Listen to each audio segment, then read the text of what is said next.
What's going on, great friends? It is Thursday, January 6th, 2021. I'm back with you guys again for another 2 hour episode. And I'm excited because I got Jake back in the studio today. It's been phenomenal. I'm going to be honest with you, and I'm going to give you my honest opinion.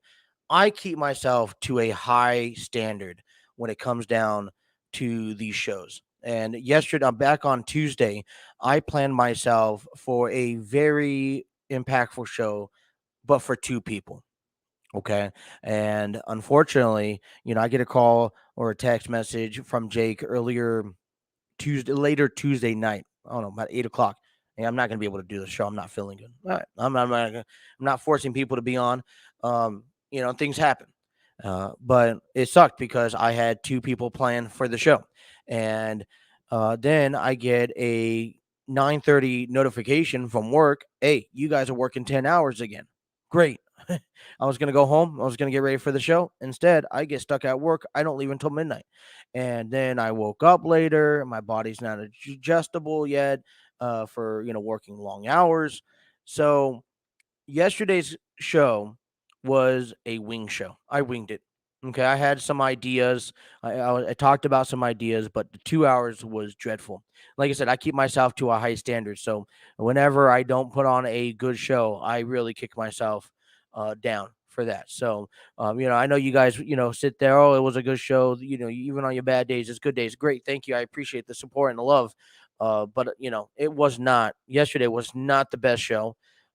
Definitely out of it. But I'm back again today. I've had a big day already, and it hasn't even hit 12 o'clock. So we got 2 hours for you guys today.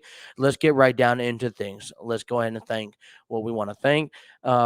People we want to thank, and first off, by thanking StreamYard, the proud and home studio of the J Trey Podcast.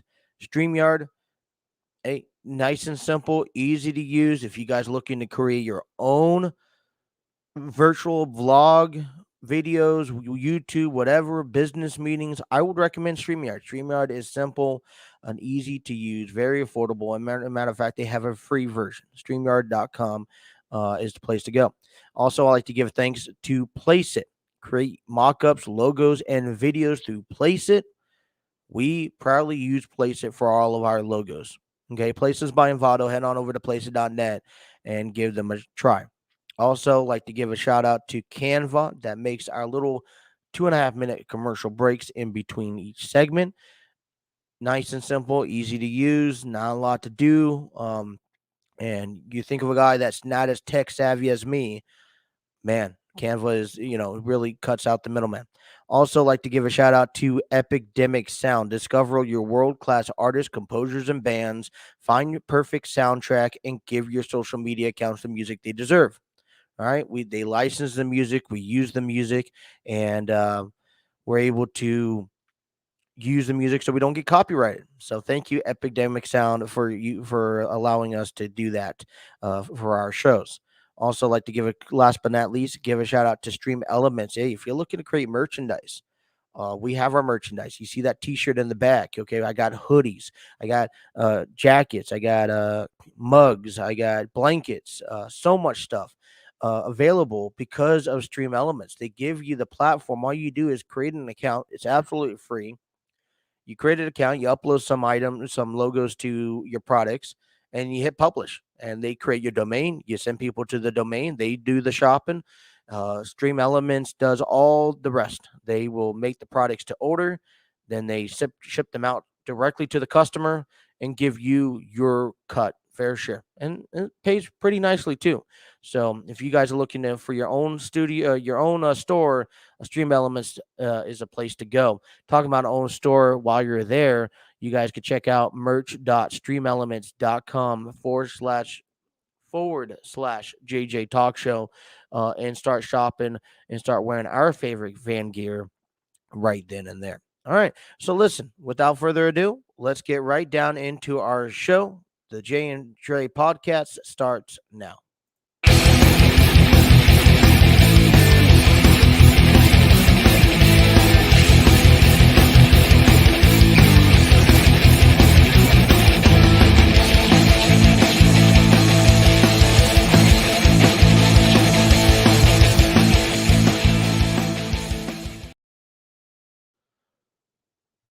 What's going on, great friends? Happy Thursday, Throwback Thursday for you guys. If you guys, wherever you guys are at, hey, it's getting cold outside. I took my daughter to the doctor's, got the medicine she needed. She's feeling great. She's back in school. Wonderful news. Great to hear that stuff. But it's cold. It's like 20 degrees outside. I'm bundled up. I'm ready to go. It's supposed to be snowing. So I just want to say for wherever you guys are at, whether you guys are maybe in Chicago and Cincinnati or, down south, wherever you guys are at, stay safe out there. Don't try to rush to get somewhere if it takes you 15 minutes to go places and, you're trying to get there in five. Slow down, be cautious, be safe out there. I want to see everyone back on our show here. So, um, we have a really big, you know, show for you guys today. I got Jake back in the studio, which I'm excited for. I have, man, I'm just too early in the morning. Work's got me working later during the day, trying to, put on this show, come back in on this special day here. So, hey, listen, if you guys are tuning in live on Facebook or watching us later on Facebook, we thank you. We welcome you into the J and Trey podcast inside the StreamYard studios.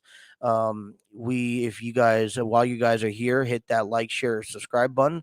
If you guys are listening to us audio wise, you guys could find us on Spotify, Apple Podcasts, and Google Podcasts as well. All right. So, man, just I have all this stuff ready to go. All right. So later, coming on today on our show, we have coming up. I know Jake is excited to bring in and talk to you guys about Wrestle Kingdom.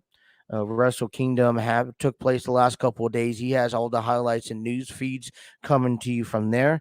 AEW was a great show. I had some concerns, but I'll address that also later on in our show as well, and a couple other news going around with NXT.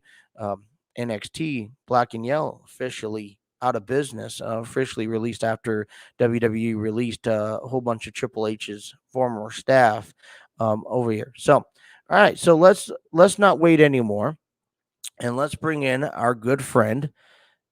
And unfortunately, missing yesterday's episode, a little disappointed, but it's all right. He's back again. He's ready to go. Welcome in. Good morning to you, Jake. Good morning, morning. I do apologize for missing yesterday's show due to some personal issues. I'm just happy to get a chance to be here. And you talked about snow. Yeah, we're about to have a snowstorm here in about a couple hours. So, it's definitely the funnest part because we're supposed to be getting like maybe 5 to 6 inches worth of snow. Yeah, So, that's I don't know exactly how much we're getting. I know we're anticipating to get a lot. I don't normally wake up early enough in the morning to really have to endure 20-degree weather or snow. And I know other people around town, they deal with 10, 15. And I used to do it back in the day. I used to have to go to work at 4 a.m., be one yeah. of those guys who worked from 6 to 2. And I absolutely hate it. There's not enough clothes I could put on to keep me warm enough, at least to get me out of the house. But wherever you guys are at, I just want to say stay safe out there, and we hope to see you guys. Um, Hope to see you guys on our show. You guys feel free to comment. If you guys want to reach out to us and comment on our show, reach out to us and talk to us. We're all up on social media. Something I kind of forgot to say, so I apologize.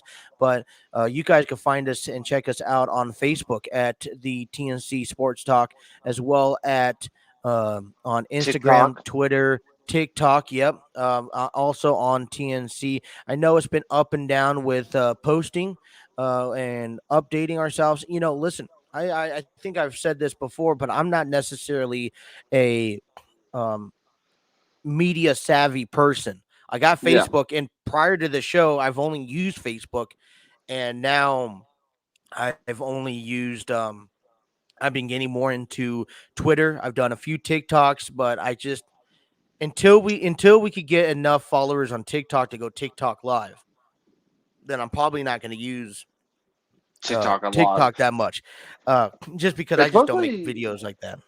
it's mostly just me and Trey really, and shout out to Trey because he's always like Oh, trying his best to be able to hype us up, whether if it's on Instagram or if it's on TikTok. I mean, I try my best to do it every once more so than one another. So yeah, shout out to Trey. I mean, make sure you guys follow us at TNC Sports, correct? TNC Sports Talk. That's our TNC channel. Sports Talk. Yeah, All around. Yeah. yeah. And, Um, what a week! What a week has been. it's Uh, not even over yet. In prefer, I mean, I talked a little bit about this yesterday, but yet on it started back on day one pay per view. Talked a little bit about the pay per view. Day Then one we pay per headed view. on Yeah. over, which was I said yeah on yesterday's show that it was sold out. Now the crowd didn't seem like it was sold out, but it was sold out, and we talked about how difficult it was for WWE or for wrestling in general last year to get sold out crowds.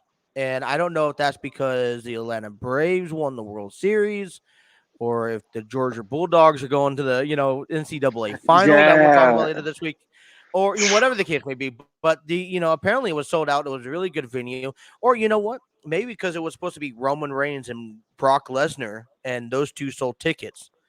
I mean, Um, either way, though, I mean, if you think about it, I mean, the Fatal Five Way match was also really good enough to be able to have that capacity of a crowd. So, yeah, I yeah. mean, either way, though, I mean, the Fatal Five Way match, even though in the situation that happened between my boy Roman Reigns and Brock Lesnar, Mhm. I still feel like it was a great show. I mean, the crowd was dead, but yet, still, yet, though, I mean, it was a good quality show overall, in my opinion. Yeah, I mean, it wasn't. I mean, there was some issues, and I think every show has some issues. For example, Dynamite last night. It was a fantastic Mm, show. I had some issues with it though, and I'll explain to you that later on in our program. But yeah, day one was a really good episode of pay per view to kick off the year. It's not no pay per view; it's a premium live, right? that pretty Which much, yeah. I I get mean, you that, could say but that. yeah, no, I mean, I really I enjoyed it. I think it kicked off the way, and I want to save a lot of that conversation for Trey this weekend because I Yeah. know Trey's more big about it, and there's some more deeper conversations I want to have. So we're saving a lot about that. But we get into Monday, and and we know we talked about this, we preached about the Monday Night Football game, the Steelers and the Browns. Now, hey, the Steelers won, which is great because there's a lot of Yeah. playoff implications now. Looking forward to this. Think about it for a second. You have the Colts and the Chargers currently hold the two wild spots. The Raiders have an opportunity along with the Ravens and the Steelers Yeah. on in a chance. There's a lot of things that need to happen in order for that to happen, but they do have a chance to make the postseason. So keeping the playoff spot alive. We obviously know Baker Mayfield's going to need surgery. I think there's going to be a lot of things that need to be cleaned up in Cleveland come next Yeah. season. But Big Ben has his final, well, to assume his final home game of his career at Heinz Stadium. Now, I talked about this yesterday. I know I'm not a Pittsburgh fan, but I have tremendous respect for the career that Ben has had on the against impacting the NFL. So Yeah. for me, it's all about he carried himself integrity for a guy who kind of got screwed out of the draft because if it wasn't for Eli Manning in that situation in the 2003 draft, but he hasn't had a losing season along with Mike Tomlin. Um, you know, I can't wait to share about this. Emotional for you, especially as a Yeah. Steelers fan. Yeah, very emotional for me. Before the game, I had goosebumps. I had a lot of emotions before the game. Watching the pregame, seeing how, when they had the pregame, you could see how packed Heinz Field was because this was a huge moment, not only just for, to say, hey, it's a typical Monday Night Steelers game. It was also could possibly be Ben Roethlisberger's last home game at Heinz Field. And I knew the crowd. I mean, Pittsburgh is so incredible. I knew that the crowd was going to be bringing a lot of signs, a lot of Mhm. everything, and I was like, "This is going to be awesome." I mean, if you don't understand, or if you've never seen a Pittsburgh crowd get so hyped up, there was your great opportunity this past Monday. And Yeah. so whenever Ben came out, everyone had their terrible towels throwing, waving high, and the seven signs and jerseys and everything was so incredible. The crowd was electric. It was incredible. There was a couple of Browns fans, but yet, whether the Browns fans went to Memphis or not, it was electric. The atmosphere was, I think most people tuned in just to watch Ben's yeah, final Ben, home game. And, whether you're a Cleveland Browns fan, I mean, whether you're a Cincinnati Bengals fan, whether you are, for me, I'm a Rams fan. This was a moment. I'm glad that I got a chance. Monday Night Football, and I don't normally, I've never watched Monday Night Football this year. There hasn't been really big games to actually tune in for. But this past Monday was actually a game that I got a chance to watch and I enjoyed. It took Superior um over wrestling, over Monday Night Raw. yeah, Uh yeah. but And so there's one thing I do want to point out. A lot of history made this past Monday. First off, with Najee Harris. Najee Harris mm, breaking a rookie record for the Pittsburgh Steelers. This man went off. He whatever he had in his Gatorade, he just went off and had a tremendous game. And then Roethlisberger, coming home with a 98th win at Heinz Field, at Heinz Stadium.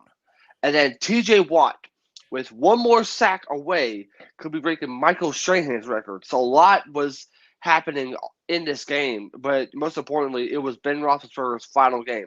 And I'm not well, afraid to you admit want to this. talk about record breaking, some interesting records coming out of from Big Ben on Monday night. Also, I just discovered he set a new record. He was 24-46 with 123 yards, the fewest passing yards in a game where a QB throws 45 passes or more.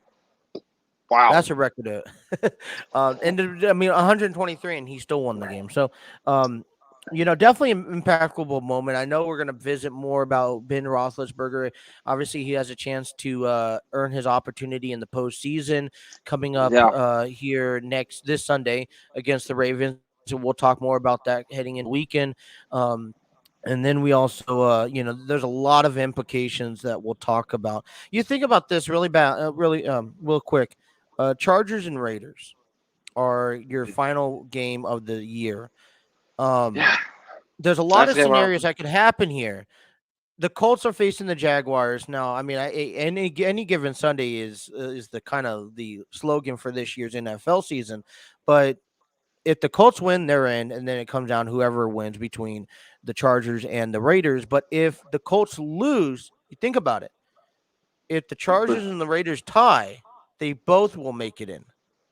Yeah. So pretty much. So, so and then the fact Hang that on. they're the final game of the season, and I'm not thinking that this is going to happen, but just envision, okay, Colts lost. We could 100% guarantee ourselves in the playoffs if we both take a kneel throughout the Yeah. entire game. Well, You the think the Roger thing Goodell will allow is, that to happen? no, no way, absolutely no. Roger Goodell would not allow that to happen. But then again, it's the NFL. Anything can really happen in the NFL, especially after what Right. happened with Antonio Brown. Well, So, so pretty much, our situation is for the fans who don't understand is that Pittsburgh needs to win on Sunday against Baltimore. The Colts have to lose to the Jaguars. I can't believe I'm saying this. And then the Chargers and the Raiders cannot end in a tie. So yet if that's our situation for Pittsburgh, and the Ravens need a lot for them to move on to the postseason, and so to speak. So there's a yeah. lot of huge implications on Sunday or this Well, weekend, in yeah. I my mean, opinion. if the Chargers win, so if there's a winner, if the Colts lose, and if there's an actual winner between the Chargers and Raiders, then the winner of the Ravens and the Steelers could make it in. Yeah, But that yeah, would have to happen. But like I said, if the Raiders and the Chargers end up tying, now, I mean, like I said, hey, they could come to some sort of agreement prior to the game. Hey, we want to keep everyone safe. So instead of having that 50% chance of making it or not making it, let's have that 100% chance and tie the game. Like I said, possibility, but that would be the only other implication that the Steelers and the Ravens couldn't make it in. Also, I do want to point out something. Monday was a very emotional night for all the Steelers fans. So I don't want to hear Mhm. the comments about me crying because it was Ben Roethlisberger's last game. They're trained Courtney. I It was I not, even cried. I cried. because I was a fan. I because cried. because like to me as a Steelers fan, that I mean it's more than just a person.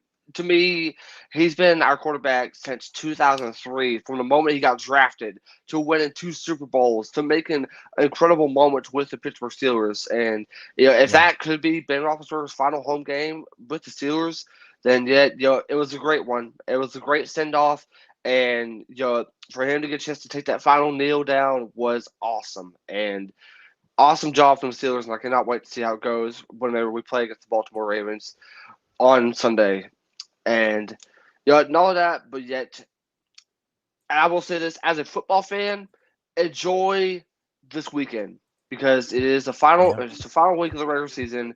We got 2 Saturday games and then the rest of it on Mhm. Sunday. And we can't wait to break that We'll down talk a for little y'all bit on the more pod. about that tomorrow and for Saturday as well. But we got to take our first break. When we come back, I want to give a quick shout out to Armchair Booking really fast. They had a great interview last night with NWF's Noah Gabriel and Sinclair Octavius Bentley.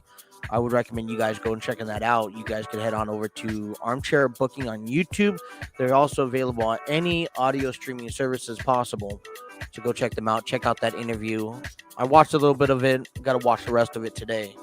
But great interview. They have an upcoming title match this Saturday. So, all right, coming up next. Hey, interesting story for you, Jake. A woman's forced to retire from stalling farts. Yeah, learn more Huh? coming up next. Stay tuned.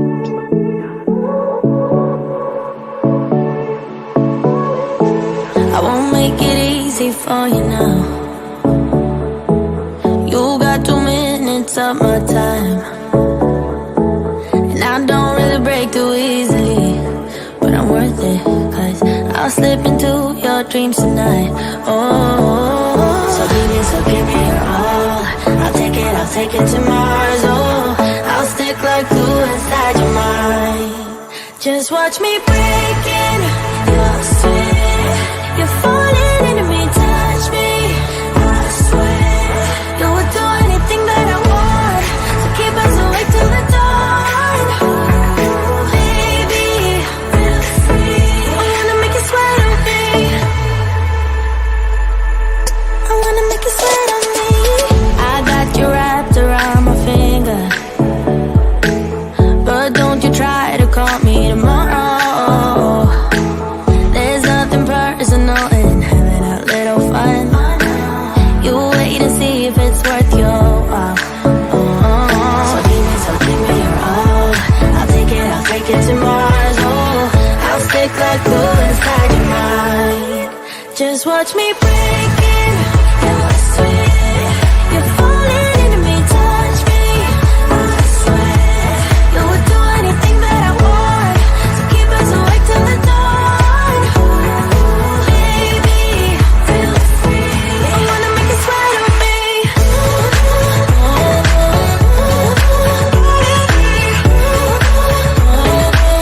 I wanna make you sweat on me.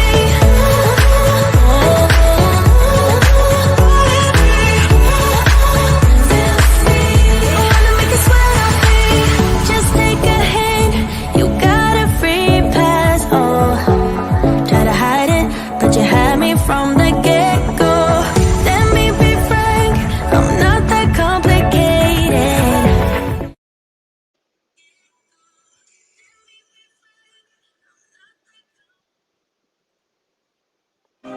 There we go.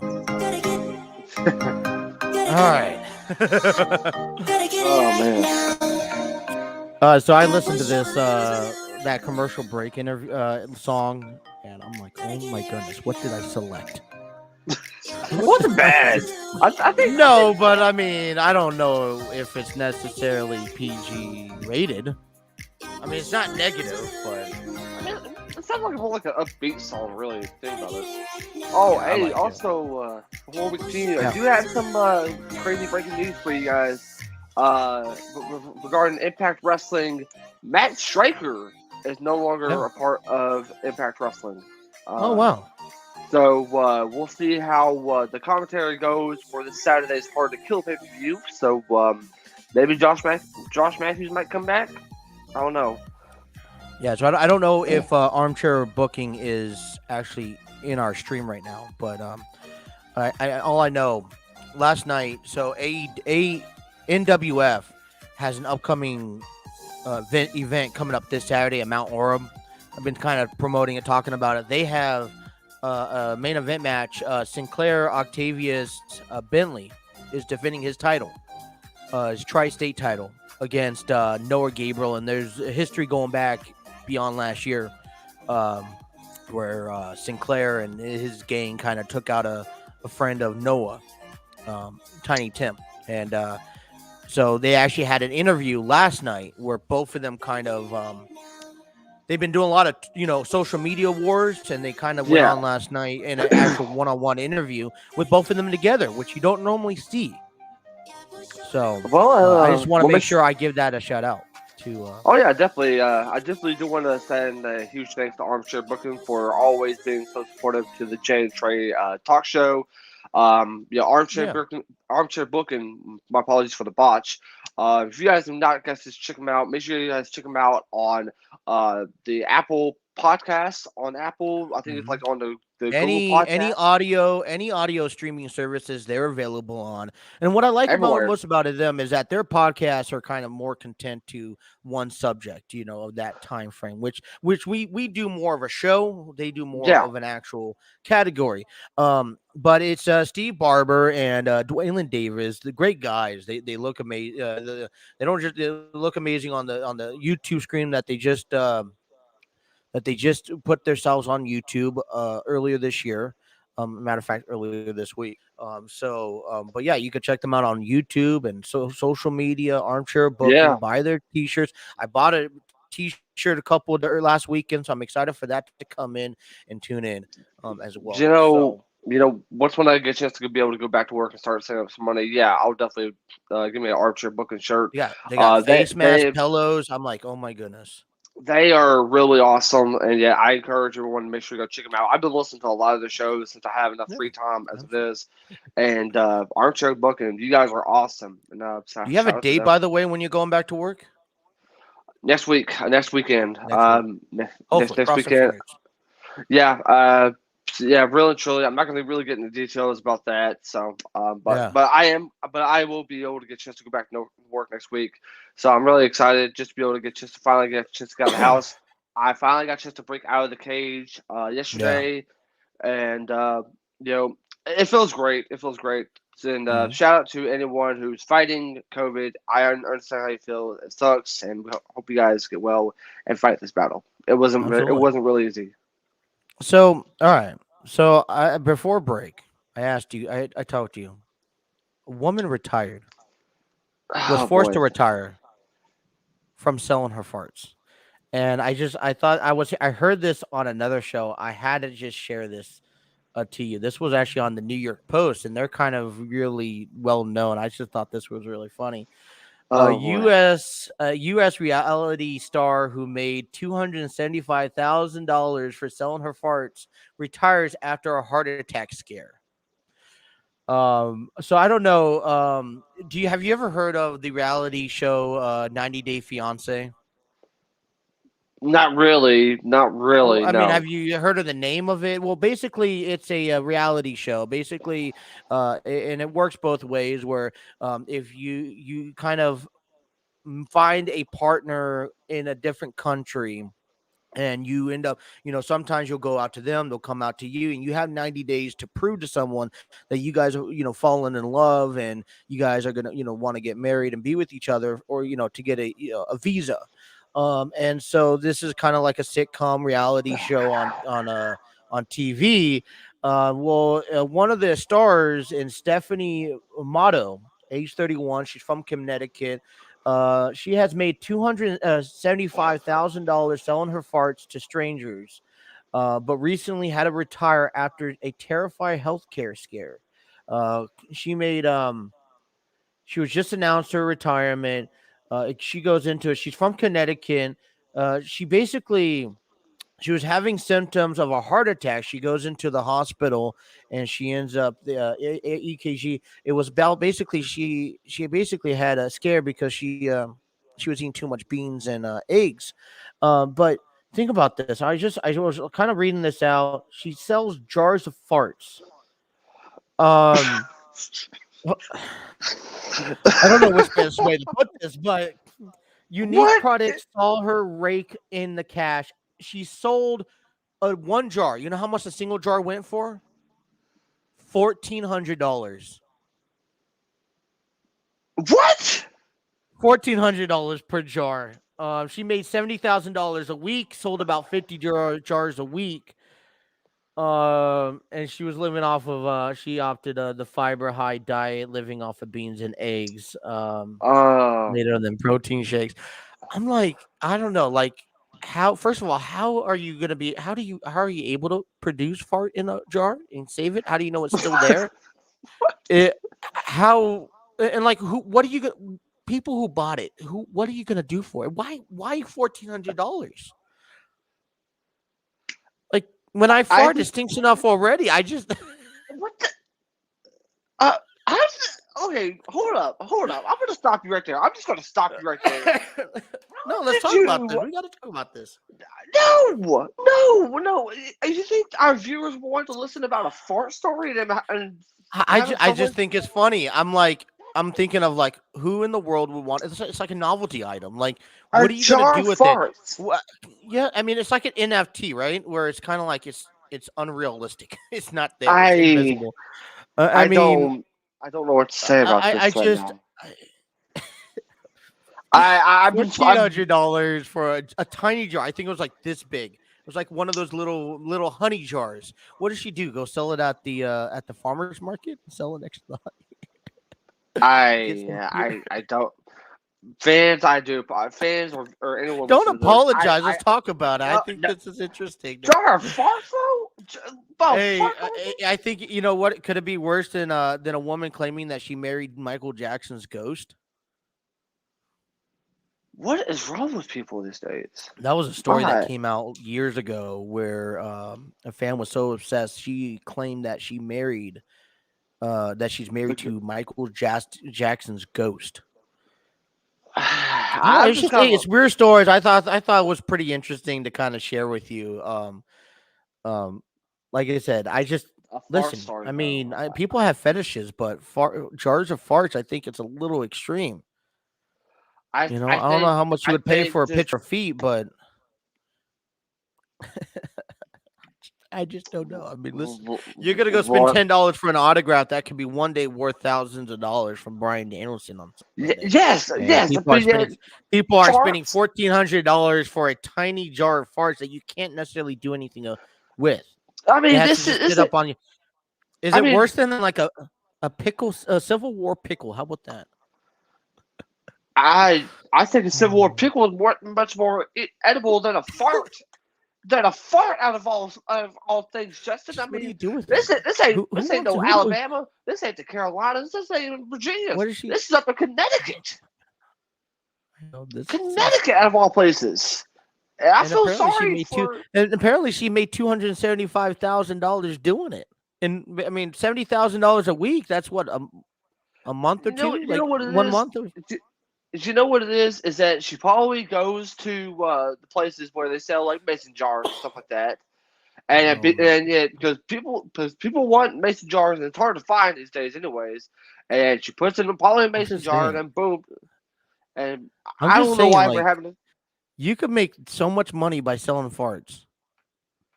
All right, honey, go take pictures of your feet. Let's go. How many pictures you take today? Nope. 30 pictures. Oh my goodness. Let's get that lotion out and start taking more pictures. We got to sell that. The more our viewers listen to this, the more they're looking at their phone and wondering what are they talking about? What are they? That's why you could also listen to us. You don't even have to look at your phone. Just tune us in on Oh no, Spotify. they'll still be looking at their phone and wondering what they're hearing.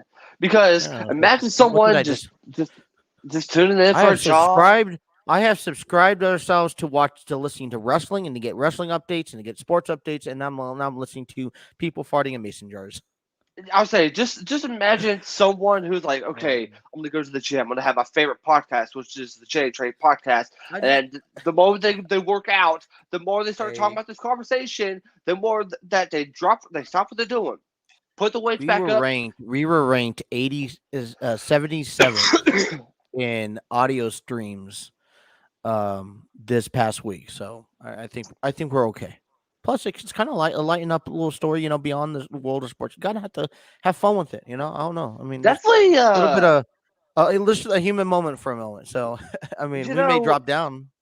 that's the beauty about you, Justin, is that Uh, you bring up some very unique, interesting it's just, stories. I mean, hey, the one with the dude cutting a referee really bad was interesting enough, but to have a farting yeah, but that story, was sorry, wrestling related. This has nothing to do with wrestling. Like, it has but to have nothing a to do. but my point is that to have a farting story on the show, you're definitely an interesting Mm. one. You're All right, definitely so interesting. all right, so you're telling me let's move on. All right, so I'm okay. Let's move on. All right, so I'm gonna move on to something else. I know we want to talk about wrestling and get a little bit more maybe into football. We'll see. So I was kind of bombarded yesterday. I got a lot of messages yesterday about a story that came out um earlier this week in MLB. I mean, okay, so let me ask you this: how much do you know about baseball? I know a little bit about it. I know a little bit about it. I mean, do I you mean, know like about enough about like in MLB Network, and do you know like the people? Do you know players? I mean, do you have a I team? I mean, mean, I do have a team, yes, but what is your like team? I would Boston Red Sox, the Red Okay. Sox. I mean, they've been my team since I was little. Um, but yeah, I know a little bit, but I'm not gonna say I'm not gonna be like an Right. official or anything. Well, the reason why I'm asking, I mean, the reason I'm asking is because obviously, football season is going to end. We're going to need something on top of wrestling we'll talk about. I've been listen. You want to talk about Wrestle Kingdom that I know nothing about. I want to talk about Hey, baseball once in a while. So hey, I think it's a kind of hey, a give and take. But so all right, so so between go ahead. baseball and plus a little bit of NASCAR because NASCAR's getting ready to come up as well. Yeah, a little bit of golf too, right? I said a story yesterday. Phil Nicholson won $8 million for being most active, the most PGA golfer active on social media. Like no He offense to got him, like eight. Well, I know, oh but no, here's the full story though. So in order to collect his second half of payment, so $4 million, he had to go perform in a tournament that was um that he hasn't played in quite some time. So he chose this tournament in Malibu. I'm like, dude, oh. you get paid $8 million to tweet, to be on Twitter. And all you got to do is go to Malibu and play golf. You know how nice it would be to go to Malibu? Oh, just imagine the beautiful weather down there. I mean, let alone playing golf. I Talk mean, about that. What about we also had I don't know the guy's name, but there was this tennis player that got ejected or that got kicked out of was it Australia yeah, I think so. Yeah, yesterday? I heard about that. Yeah, I heard about that. So he also this is a big I think they're about to start the Australian tournament open this month. I think on the Yeah. 17th. And I don't know the guy's name. I can't pronounce the name, and I'm not even going to bother trying to butcher this guy's name. But so he opted out. He got a doctor's note saying that he didn't have to get a COVID vaccine. And when he went into the country, his visa passport, they declined his visa passport. So he was kicked out of the country as of yesterday. I mean, he was held all day yesterday. He was like he was not allowed to enter in. Wow. Wow. Also, what's one And I after guess our he's a big tournament. He's a big tennis player. I don't know the guy's name. I'm sorry. I don't.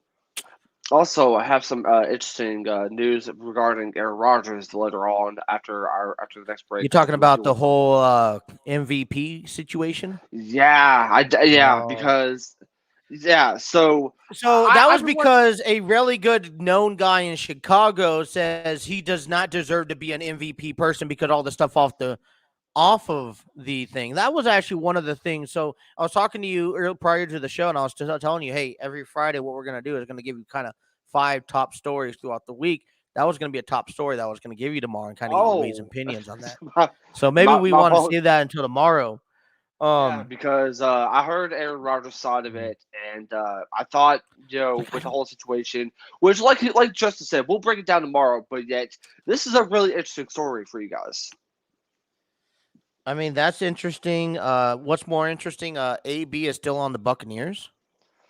Yeah, he hasn't been released yet. After that whole so he hasn't been released, but they told him basically, now the story is coming out saying, oh, he's been asked to, he was told to leave because he refused to play because he felt he was injured enough not to play. And I'm like, I think at one point in my time, and I'm just kind of thinking, I'm like, dude, you're an NFL player. Unless you're having a broken bone, unless you're like Phoenix from yesterday, I mean, you broke your arm, then there's no reason why you can't. If they're telling you to play an important game, to play an important game. I mean, that's why you get paid millions of dollars. But and plus, at the time, there was getting trailing by the Jets, and so yet their goal was that they needed to become the number 1 team and to be able to get back in order. Which somehow Tom Brady, even with the team that he's got right now, without AB, he still carried them. And I feel like Antonio Brown, he's the most unique individual in the NFL. I just want to say thank you to Armchair Booking for tuning in for the 45 minutes. You got to go. I appreciate your time on our comment section. Like I said, we'll be back again tomorrow morning as well. And then Saturday. We'll have Trey with us. Yeah, thank you. Will Trey actually be here tomorrow, by the way? Yeah, Trey told me yesterday that he will actually be. So I told him. So this is what the arrangement was before we got to get a break. It really doesn't start until next week, but because tomorrow we have starting next week will be. I had him on so we could talk about the playoff games. Yeah, right? That would be for like 3 weeks. So, but I guess it's starting tomorrow, which is nice. I mean, I guess for what what he thought that like it's a final week of the NFL. So I mean, he said he was going to show up every Friday. Hey, and hey, I mean, one final time for the predictions. I mean, all 3 of us. I mean, hey, I don't mind it. Yeah, are we doing that tomorrow? By the way, we are going to do that tomorrow because there's no. Yeah. Okay.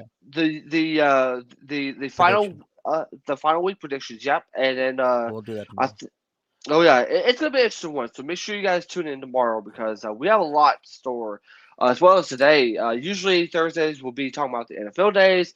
But, with the schedule we have, we're going to save it for tomorrow. So make sure you guys tune in for tomorrow. And well, hey, listen. So let's take a break. When we come back, I do want to quickly cover the MLB news story that it's kind of been I've been getting bombarded with all day yesterday. My brother gave me a call, so I kind of want to talk about that. So we'll take a break. We'll come back. We'll talk about that, and then we have 3 major topics to talk about in hour number 2. We have NXT Black and Yellow officially done, right? And we'll explain that. We have AEW Dynamite last night, which was fantastic. Although a few things I needed to express concerns on. That's fine. And then Wrestle Kingdom. Wrestle Kingdom. Which I know nothing about, but we will give it a try. Coming up next here on the J Trey Podcast.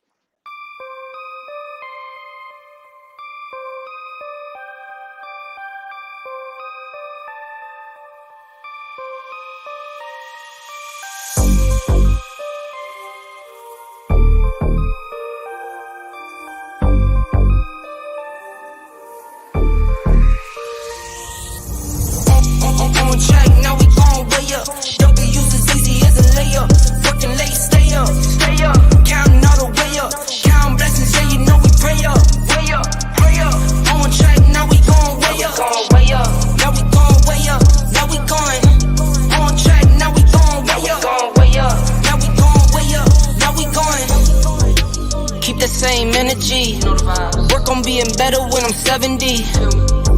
Your drip is just a water spring. You know I drip different, this is 7 seas. I deal with life different, make that lemon squeeze. Went off for my style and identity. Better bounce back and get the cheddar cheese. I guess that's why they envy me. On track, now we gon' way up. W's as easy as a layup. Working late, stay up. Counting all the way up. Counting blessings, yeah, you know we pray up. Way up, pray up. On track, now we gon' way up. Now we gon' way up. Now we going. On track, now we gon' way up. Now we gon' way up. Now we going. I got his band like I'm Barry Bonds. Running through the money, but the money's long. I don't love it, but I need it, keep it coming on. Only friendly, me and friends, we don't get along. I put that on my name, that I put them on. I put myself on stage and they sing along. I might book a session, do 100 songs. I'ma let you hear them just to prove you wrong. On track, now we gon' way up. W's as easy as a layup. Working late, stay up. Counting all the way up. Counting blessings, yeah, you know we pray up. Pray up. On track, now we gon' way up. Now we gon' way up. Now we going. On track, now we gon' way up. Now we gon' way up. Now we going.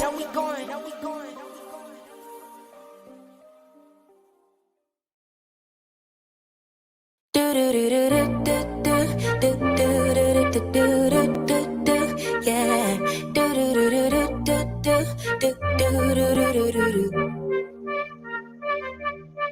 One step forward, 2 steps backwards, yeah. All right. Just eating some soup, by the way, and I put a lot of sriracha sauce. Now I'm like, ew. Ew. I mean, I love sriracha sauce, but when you have too much and it's hot, I don't think I've ever. mouth I is don't even burning. think I even had it. Have you had wasabi? Yes, yeah, I've had wasabi. Yeah. Well, so sriracha sauce is more like what you put on like rice and chicken and All that, kind of yeah, like yeah. Tabasco sauce. Yeah, which some people may not know. I'm not good with spicy stuff, so I wouldn't even want to try it. And we're gonna have to just try it. Just, I mean, sometimes it's not as bad. All right. I think we've done enough chit chatting for now. Selling farts. What if you had to sell something? What would you sell? I would. If you had to sell an If exotic thing from you, I'm not even gonna answer that, bruh. I'm not even gonna answer that. You crazy? You crazy? All right. So yesterday, I was bombarded yesterday from a news that reported back on Tuesday about MLB's reporter Ken Rosenthal. And he used to work. He was a former MLB network reporter, and he did a lot of other things. He works for Fox. He works for ESPN. But he was not he was actually released from MLB Network earlier this week. And the controversy, my brother called me. I had to talk with him, and like I said, people hit me up on text me and hey, what's going on with this story? And I was like, listen, this story, it dates back to 2019, back when remember when the Astros got caught cheating in the World Yeah. Series, and Rob, people were trying to, hey, they need to end his, strip them from the, championship and whatnot. Well, Rob Manfred made a comment about this, basically calling the reports, calling this whole stripping the champ. Oh, it's just a chunk of metal. And I guess, it really offended a lot of people, calling this World Series championship trophy a chunk of metal. And so I guess so Ken Rosenthal at the time, he did what a reporter would do. He would report on it. And a lot of things didn't come out positive. I mean, this is I love Ken Rosenthal because when it comes down to baseball, there is no one. I will not go to anybody or say anything about any news unless it's Ken Rosenthal, because he was your guy or your source that surely, if you heard it from him, you knew it was true. You knew it was happening. But so Ken over the last few years have said not some terrible things about Rob Manfred and the commissioner of baseball, but has said some, shared his opinions that has not been so positive. So back earlier this week, they decided not to continue business with Ken Rosenthal. Um, and now they have separated ways, and now it's causing a big issue because Ken was so well known in MLB news now that he is no longer working for the MLB network. So, I wanted to make sure I clarified that for a lot of baseball fans. I know that there's not a lot of news right now going out there in this world because of the lockdown. And yeah, so baseball is in a lockdown. And until the owners and the player association could come up with a new collective bargaining agreement, CBA, right? They will Yeah. not restart their season. So there is no negotiation on signing players. You can't sign players. You can't trade players. And no organizations could reach out. No organization staff could reach out to players in any sort. So you look at a guy like Fernando Tatis, big guy, right? Whatever he wants to do down in Puerto Rico or Cuba, wherever he's going, wherever he's the Dominican Republic, whatever he's doing down there, you can't worry about that, But yet again, at the same time, Tatis has a tendency getting hurt during the offseason. If he's hurting, MLB staff can't take care of him. You know what I'm saying? Yeah. Yeah. Free agencies are up in the air now.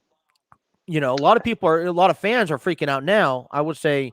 But for me, I'm not freaking out now. I wouldn't be freaking out until the end of January if they have not sat down and started talking about some of the issues. And it's not the issues off of, okay, well, let's have, you know, a time frame number of batters you have to face per pitcher, right? Yeah. Or right now or they're the extra second baseman on in the extra innings you have a person on second base. No, they're not worried about that.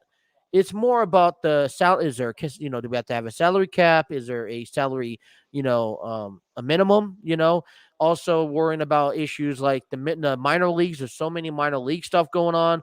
Are they going to get paid properly? I know like one of the biggest stories came into the offseason was MLB is finally going to contribute into the minor leagues housing so that they could get proper housing during the seasons. So a lot of that stuff is going on that they're going to have to talk about, figure out, what is a give and take, who is going to kind of, I guess, say win this battle in between. And it's jeopardizing that the season may not start on time, which is going to be a big disappointment. It would definitely would be because who doesn't love going to opening day with your favorite team and just be able to watch baseball. It's always been a fan favorite. So I'm hoping for you and for all the baseball fans out there that some sort of deal will be done, and hopefully everything will be back in order. We'll get to the excitement with the opening day. Yeah, I mean, so right now nothing's jeopardized about right now. We're about a month away before pitchers and catchers have to report to spring training. Um, we don't necessarily have to get something done today. And you think about it, it's not going to take one day's worth of work to say, hey, let's come up with an agreement. But I guess the concerning issue is that they haven't even attempted to sit down to talk about any of these issues. So, like, if you would sit down and just talk about one issue, let's say we could resolve on one thing, great. Yeah. At least we're making progress.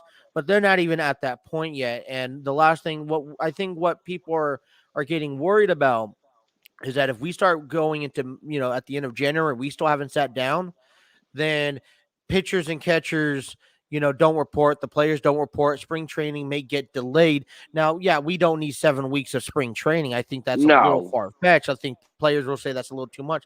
But you do need some sort of spring training, which means that the season that's supposed to start in the beginning of April may get pushed back. And that's one thing that we don't want. because it ruins. I mean, it's not going to ruin the fan base of baseball, but it's just going to hurt. It's going to hurt. I mean, the last time they had a lockdown was back in '94. The players went on a strike, and we had this whole controversy. Now, MLB owners kind of won that battle. It's kind of due time for the players to win this battle, and it's more just like okay, well, ideas of all right, instead of 6 years, cutting back to 5 years before free agencies. Along that line. So it's just whatever it could do for players. Like, for example, players want to be able to opt out of their contracts more, more freely. It's just certain things like that, certain incentives that the players could get and they want to get. So it's going to be interesting to follow along. But, I wish the best of luck to Ken Rosenthal, whatever is in the focus. Now, I know that he still works for Fox and ESPN, so we will still see him around. If you watch like a Sunday night baseball game and you saw a reporter on, Ken was one of your guys that was reporting. Oh yeah, you heard him a lot in the news. Now, if he was let go by Fox, then I think you would start. Was there something a little bit more deeper into this than what met the eye? Because, at the same time, it's like, okay, MLB, Fox is affiliated with MLB, but MLB and Ken Rosenthal separated ways. So, but I guess this also shows to prove to you, because we've seen this over and over again in other aspect that, if a commentator, if a reporter says something, a slightest thing that is out of place for what they're trying to promote, or if they're, let's say they are a Pittsburgh Steelers reporter and they say something bad about the Steelers, they usually get fired ASAP on the spot. Yeah. So it just kind of proves to you that that hey, the owners are a little salty, and a lot of people kind of went out yesterday and said, "Hey, Rob Manfred is salty on this. He's a bad guy. He doesn't. He shouldn't be no longer commissioner." I mean, there's a lot of stories on this one. There was even a report, not a fake news, but a report came out that my brother talked to me about. I was like, man, Rob Manfred will not allow fans into the stadiums this year because they insulted him. And I'm like, that's kind of bogus, because organizations will not allow that. Yeah, they wouldn't. Talking about baseball, before we move on, I want to give a special shout out. Now, I feel terrible because I missed this yesterday, but we celebrated yesterday the 8-year passing of a great commentator in Jerry Coleman. I don't know if you know who Jerry Coleman is, but he's kind of the guy. He is the first guy, along with Ted Leitner, that used to call great Padres games back in the day. That got me to fall in love with radio, the radio side of sports. Along with Coach Quintera over in San Diego. So I could not watch baseball on TV. So because we didn't have the channel, I didn't have, Cox or Channel 4. I would have DirecTV back in the day, and we couldn't watch the Padres games. And so I would have to listen. I listened every night to Jerry Coleman call the games. And you think about Jerry Coleman, anyone who doesn't know, a decorated man. He did over 125 missions, in the war, and fought in World War II. He played for the Yankees, guys like Joe DiMaggio, Mickey Mantle, played with, second base, third place, shortstop also. When he got done with playing baseball, he ended up going into broadcasting business, called a couple games with the Yankees, did a lot of stuff with the Padres, well known for the Padres, a lot of great stories in the 70s, 80s, 90s. And he was the voice of the Padres up until he passed in 2014. So celebrating 8 years of his passing, which also, by the way, coming up later on this year will be also Tony Gwynn's passing as well, which is going to be another sad moment. But yesterday was his celebration, so I just want to give a quick shout out on our channel about Jerry Coleman, a great guy. Loved his stories, had one of the greatest stories, one of the greatest broadcasters of all time. I think he's up there with Dick Enberg and Vin Scully. Oh yeah, Vin Scully's voice. Ooh. Yeah, definitely, and crazy. It's been 8 years already. 8 years. So, all right, let's step away. All right, that's enough baseball news. When we come back, hey, Wrestle Kingdom happened 2 nights. We'll find that out. We'll find out everything you need to know about what happened the last couple nights in New Japan Pro Wrestling at Wrestle Kingdom. A lot of great matches coming up next here on the J Trey Podcast. Speak with clarity, 'cause there's too much noise around us. Or maybe it's just me.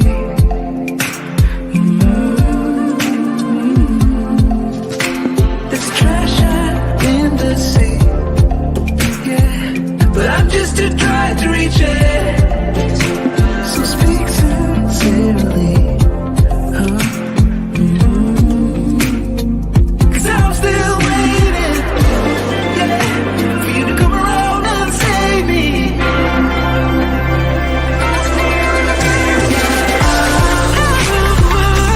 Will you stay with me? I'm lost in America. Will you stay with me now? 'Cause I'm lost in America. Stay with me. I'm lost in America. Stay with me now, 'cause I'm lost in America. So I crawl into the underground, find it hard to breathe, 'cause there's too much dust in the air, and we can't reverse the wheel.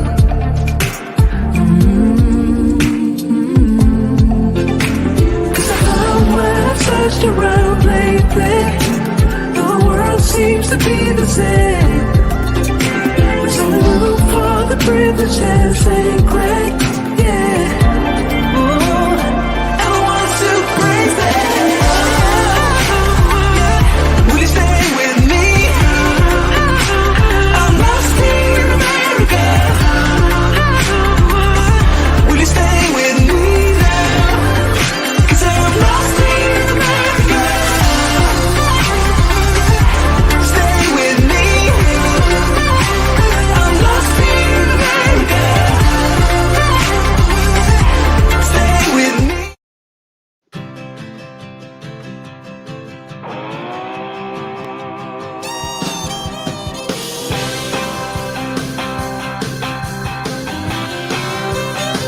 Well, when I woke up, she was looking at me. Alrighty. Told me Now I I'm tell you this. cheating on her. You know, we don't normally.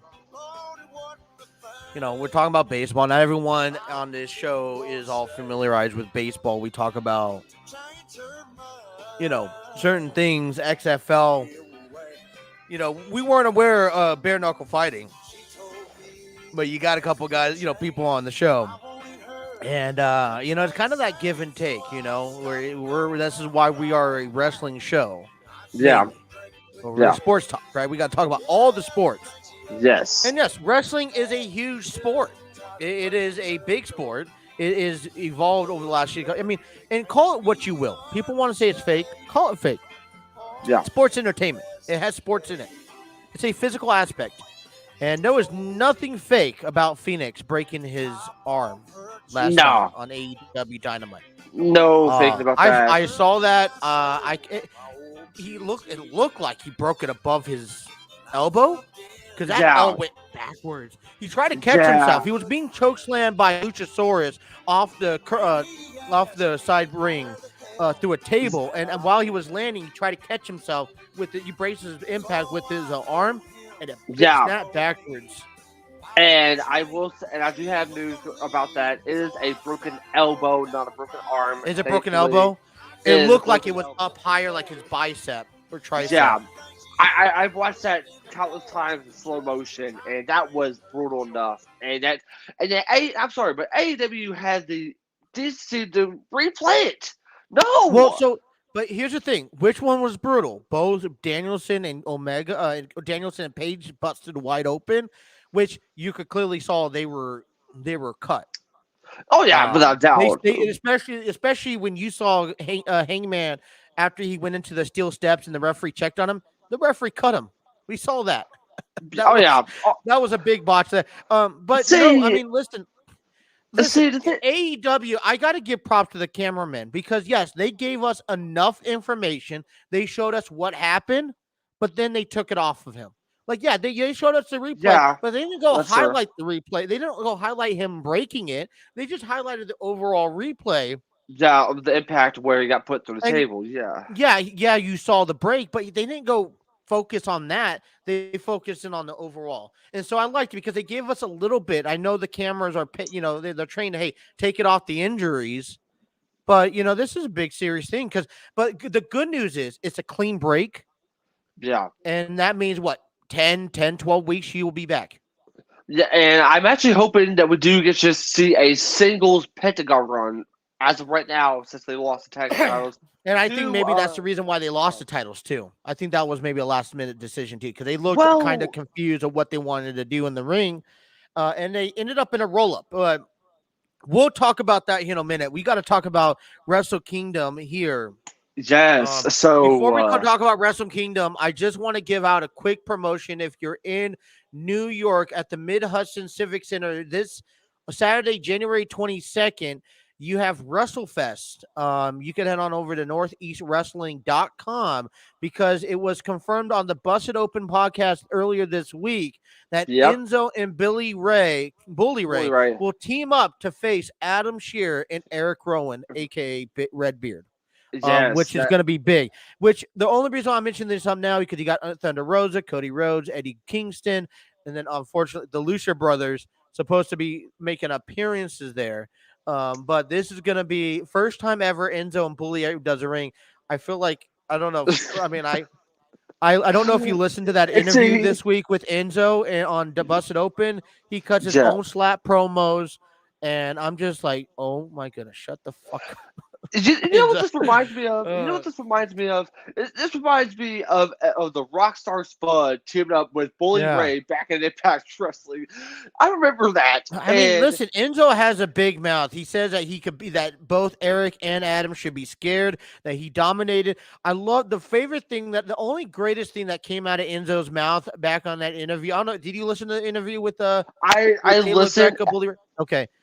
So the only thing that came out of his mouth that I loved was his his memory of Luke Harper. When he said that he remembered his recollection was back on when they did a dark match and Big Show, Enzo, and Kaz was teaming up to face the Wyatt family, and Harper took bumps for him and sold. And that was the only greatest thing that I heard out of that interview. Otherwise, it was nonchalant, and I love it. I mean, I love Enzo's, his character, his charismatic character that he has. But man, he's a unique one. You never stop talking, man. I mean, that's the whole point about that. And I do want to say this: if you guys are in the area and you watch this, if you get the chance, please send us your video clips. We will gladly get a chance to check that out. Because I want to see. I want to see the highlights. Like, don't. Oh yeah. Well, I mean, so if you head on over to northeastwrestling.com, I don't know if they're gonna have highlights of the event. I sure hope so, though. I mean, like, if you do, make sure you guys send that to our Facebook page. We would love to check it out. We would love to get a chance to check it out. Oh man! If not, I'm gonna have to find a way. I'm gonna have to try to find a clip that I could play. And but Adam Shearer and Eric Redbeard, though, those two haven't. That's like the original promotion was a handicap match, or no, triple threat match, I think, or handicap, one of the two. It was supposed to be Adam Shearer taking on. It was supposed to be Adam Shearer taking on Redbeard, taking on Enzo, and now it's a tag team match. Well, no, Enzo kind of made Bully get himself involved. Hey, I don't care what happens as long as someone goes through a table. Somebody's going to end up going through a table, and I have a feeling it's going to be Enzo after him running his mouth. Let's just try to bust it open. We'll definitely check that out. Hopefully, some highlights But man, what Yeah, a hey, crazy. wrestling. It's been crazy to kick off the year in the world of wrestling, world of sports. Matter of fact, last week of NFL, this week Wrestle Kingdom though happened Yes. this past couple of days, and you've been talking about it. Now I knew yesterday you were supposed to come on. Matter of fact, I planned a whole segment just for you, and yesterday. And Uh, listen, I get it. Purple. You listen. I understand why you weren't here. We're not gonna. That's fine. I'm giving you a lot of crap. Yeah. But you are here today, and you got to talk about it. And I know nothing about it, so hey, take it away. Yes. So Wrestle Kingdom is like the New Japan version of WrestleMania. This is a really big event that they start off every January 4th every year. Can I ask you And one question? yes, Why does Wrestle Kingdom happen on a weekday? because the thing, and I don't know what their big thing is about January 4th, but yet, every January 4th, they have this big pay per view. It was not only a one night event; it was a 2 night event. They usually do one night events, but yet with the amount of matches, you can't fit it in one night. You can't. So they Yeah. had 2 nights, and the co-main event for night one was for the IWGP Junior Heavyweight Championship. El Desperado representing Suzuki Gun, taking on the man who won the Best of the Super Juniors last year to earn his way into this title shot, would be in Hiromu Takahashi representing Los Ingobernables de Japón. Now, in case you guys don't know what I'm talking about, is that factions are big in New Japan. There's Chaos, there's Suzuki Gun, there's LIJ, there's the United Empire, and of course, there's Bullet Club. So about 5 different groups, and of course, the New Japan guys as well. Can't forget about the New Japan boys. And El Desperado won in a tremendous fashion. Great junior heavyweight championship. Great junior heavyweight championship match, might I say. And then the main event from night one. And Justin, I know you love your storylines as much as the next person, but it was Shingo Takagi, the IWGP World Heavyweight Champion, taking on a man who won the G1 Climax tournament to earn his way into the main event. Now, in case you guys don't know about G1 Climax, it is a round robin tournament, and the winner of both the A block and the B block meet in the finals, and the winner gets a guaranteed shot at the champion at the following Wrestle Kingdom. So they will make the person who won the tournament carry around a contract to that match. But in Okada's eyes, he said no, screw the contract. He carried the original IWGP Heavyweight Championship, which is a championship that he is known for carrying. Now back to the match. It was so pretty much Okada was known for being the main events. So this was his typical main event, usual per year. But he took on a guy that pretty much had no experience being in the main event in Shingo Takagi. The match was great, but yet it was the experience with Okada. Okada wins his first ever IWGP World Heavyweight Championship. But yet the question is, what was going to happen on night two? Well, whoever won that main event for night one will go on to defend that same World Heavyweight Championship against Will Ospreay, a man who got stripped of that same title due to injury. So he was carrying around his championship, claiming that he was the real World Heavyweight Champion. So night two, it was Okada and Will Ospreay, and Okada won, and yet now he looks to defend the IWGP World Heavyweight Championship against Tetsuya Naito. Co-main event of night two was for the United States Championship, the IWGP United States Heavyweight Championship. Hiroshi Tanahashi against Kenta in a no disqualification match. That was awesome. It was a great match. Loved it because it was no disqualifications. It was no rules. What more can you ask for? But anyways, now New Japan looks to take on their rivals in Pro Wrestling Noah. We'll be seeing some series of matches and a one big event: New Japan against Pro Wrestling Noah. That will be coming up here in about maybe a couple of days, maybe a couple of weeks or so. And Wrestle Kingdom was 2 nights of excitement. If you guys have not got a chance to check out New Japan, they've had some classic matches from Wrestle Kingdom, such as AJ Styles against Shinsuke Nakamura, Hiroshi Tanahashi against Okada, AJ Styles against Tetsuya Naito, the infamous Kenny Omega versus Okada. So many incredible main events from this historic event that I encourage all of you guys to check out at njpwworld.com. And of course, it has some English commentary in case you guys don't want to listen to the Japanese commentary. You know what? Here's what I want to just kind of illustrate really fast. New Japan, and I think I could say this about AEW also, and there's some other smaller promotions. Yeah. I don't know about you, and this would probably be a more in-depth conversation on a later show, but I'm not a big fan. Like, for example, WrestleMania is a 2-night extravaganza. Yeah. And at some point, I'm like, no. Now,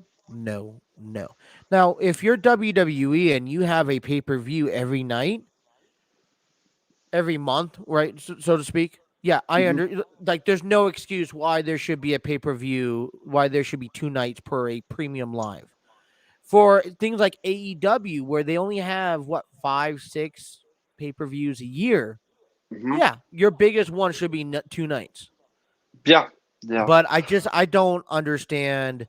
Maybe, and I get it. Listen, I think one of the biggest reasons is that you have so many matches. But this is when, okay, New Japan, that's fine, because this is their only time during the year that they're going to do it. They don't have pay-per-views every month. They only have the regular shows. They'll throw a pay-per-view, or once in a while, every couple months. But I'm not feeling the whole weekend or whole 2 days for pay-per-views. That's my downfall with this, unfortunately. But it was entertaining for sure. Yeah, and the crazy thing is that New Japan, do you know how many tournaments they have per year? They have the every New Japan time, as Cup. soon as one finishes, one starts. Yeah, so they have the New Japan Cup that's getting ready to come up. The winner of that gets a shot at either the United States champion or the IWGP World Heavyweight Champion. That's one tournament. They had the best of the Super Juniors for the super heavyweights. For the cruiserweights, if you want to call it, junior heavyweights, whatever. The World Tag League, that's 3. Then you also have the I think they have a tournament for the IWGP Junior Heavyweight tag team titles. I don't think so. But then you also got the big one, the G1 Climax. They've had about 4 or 5 tournaments. Oh, I'm not worried about the tournaments. I'm fine with the tournaments. As a matter of fact, I think WWE needs to have more tournaments. They're known for the King of the Ring. They have the Dusty Rhodes Classic that I think is phenomenal down there in NXT. I think they should be bringing back. Too. I really did enjoy the Mixed Match Challenge, tournaments that they had with the mixed genders. Back when they had that for a few years, maybe bring that back again. I also really loved the Mae Young Classic. You really isolated the women's division, and you really haven't done that in a while since the pandemic. And I think it's obviously it's hurted the business so much. But to me, they're like one of my favorite tournaments. That WWE, I was so glad that they done. Was the Cruiserweight tournament. That was a phenomenal tournament. You had so many guys like Brian Kendrick, Dakota Ibushi, Grand Metalik, Johnny Gargano. So many incredible talent. TJP, all in this tournament to crown, which we all didn't know was the returning of the Cruiserweight Championship. And I will say this, though. New Japan has a lot of championships. And yet, the crazy thing is, they don't even have a women's championship. They don't. That is thanks to Stardom, which Stardom had a shot to be on the show, and they did a phenomenal job with a tag team match on night 2. Incredible match as well. They have a trio championship, which is called the Never Openweight 6-man tag team titles, the Never Openweight Championship, the IWGP Junior Heavyweight Tag Team titles, the Heavyweight Tag Team titles, the Junior Heavyweight Championship, along with the United States Championship, plus the World Heavyweight titles. 7 different championships being defended in 2 nights, while 1 championship has been defended on both nights. And so I do want to say this. I applaud to Kazuchika Okada because he's finally back into the main title run where he really deserves.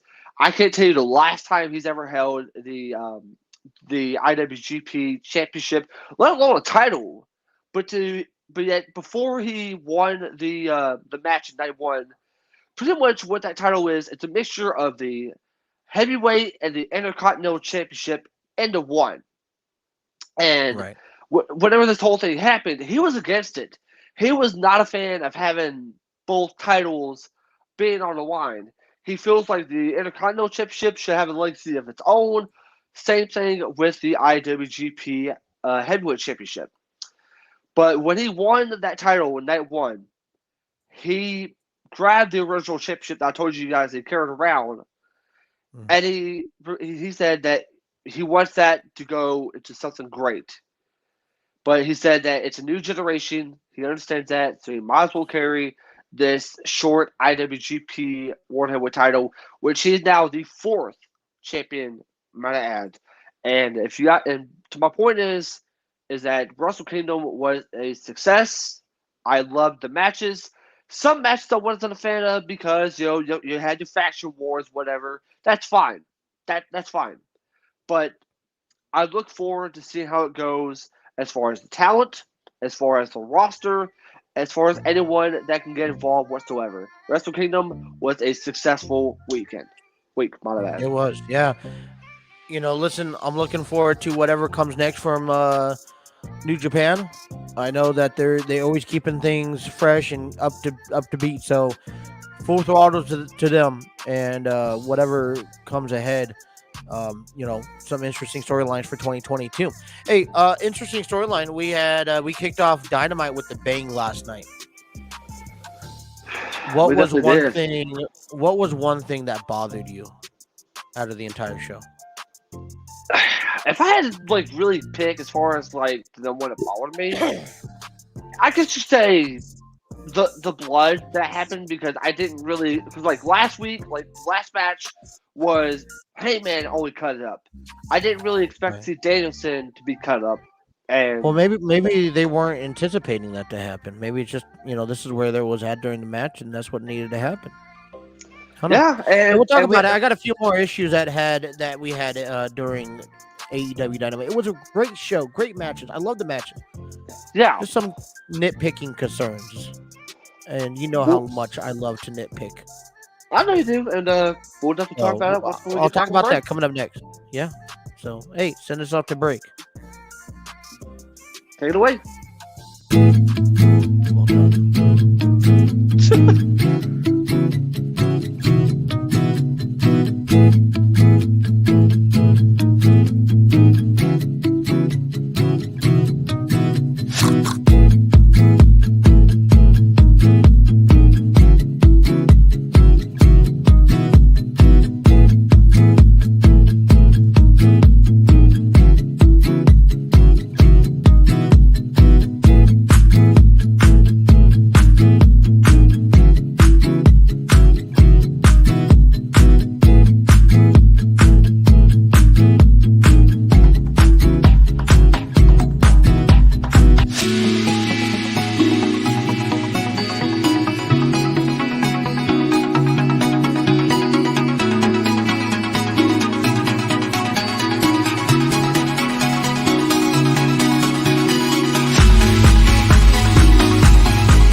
pushing me to call you when you turn me on.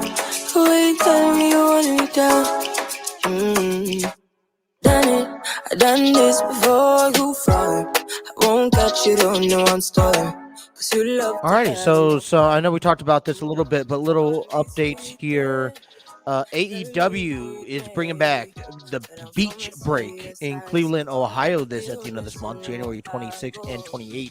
The episodes of Dynamite and Rampage. Don't want to miss that out at the end of this month. It's going to be interesting to watch. Also, go ahead. Yeah, I'll say exciting 2 nights of full of action in Cleveland. So yeah, make sure you guys check that out. Don't forget to pick up your tickets and do not miss out. Beach break. It says beach break. I'm thinking West Coast. I'm thinking beach. I'm thinking a beach setting. It's gonna be snowing in Cleveland at the end of January, Jake. How is it a beach break if it's gonna be snowing in Cleveland in the middle of January? You know what they should have done? They have officially announced also something you haven't heard of. Maybe you have. This year, AEW will be making its way to the West Coast. The furthest they've been is Arizona, is Las Vegas. They're actually going back to California, Seattle, Oregon. Yeah, about time. About time, because if you guys are out on the West Coast, grab your tickets. Hey. You know what? I was so bummed. I was just listening. I heard that Garth Brooks. I love Garth Brooks. He's one of the greatest country singer for me of all time. And Garth Brooks will actually be performing in San Diego at Petco Park in March or May. I'm like, oh my goodness, I want to go. We were supposed to go to the Paul Brown Stadium last year, but then they got canceled because of COVID. I'm gonna have to look into that and see when they come down, because I gotta go to a Garth Brooks. Like, out of all concerts, I've never been to a concert in my life. Garth Brooks is the first concert I want to go to. I've been to many different concerts. My favorite concerts I went to were to go see Justin Moore and Brantley Gilbert, and of course to get to see my favorite band, Red. I've seen them twice, and and plus, hey, for all you Skills fans out there, they're going to be on tour. They're going to be going to the Charleston Civic Center here for Winter Jam.